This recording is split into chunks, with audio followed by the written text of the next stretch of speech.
And can you talk about some of the initiatives that you've tried to change some of those dynamics, to build that foundation for your people in your state?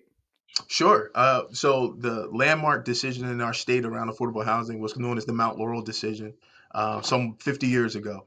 And essentially, what we've tried to do over the course of several years, the courts has been a battle to try and get communities to recognize not just the Mount Laurel decision, but their obligation to adhere to the tenets of Mount Laurel.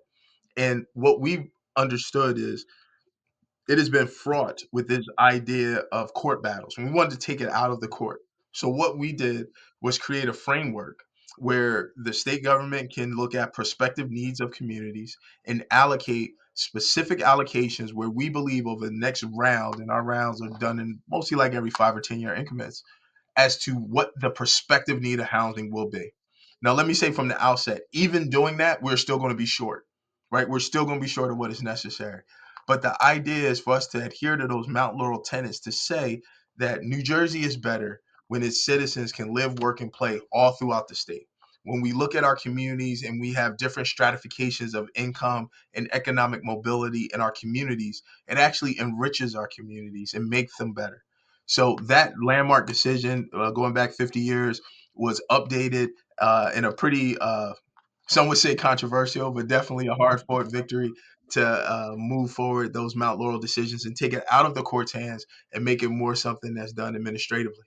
Sidebar from that, the other pieces that we've looked at in other parts of the country have already ahead of us are things like accessory dwelling units, how to utilize those to augment our housing stock. And that goes back to the home rule zoning piece we talked about early on and that ongoing fight to try and move those things forward. And accessory dwelling units, for those who may not be familiar, these are granny units. This is having a unit in the back or above your garage, or in order to provide more housing. Yeah.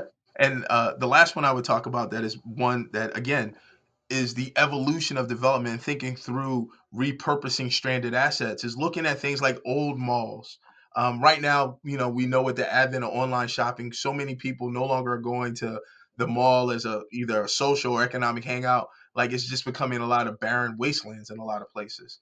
Really thoughtful developers in partnership with local government who are progressive in thinking and moving forward are utilizing their state code, Ryan, to sort of repurpose those stranded assets, take them off of the dead end of the tax roll and put them on the viable end of the tax roll and do mixed use development. Let's get some, first floor level still having commercial and put the residential above it.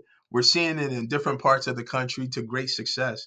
And it's something we're pressing really hard on here in New Jersey, one of the most densely populated states in our union, to find an opportunity to create more housing that way as well.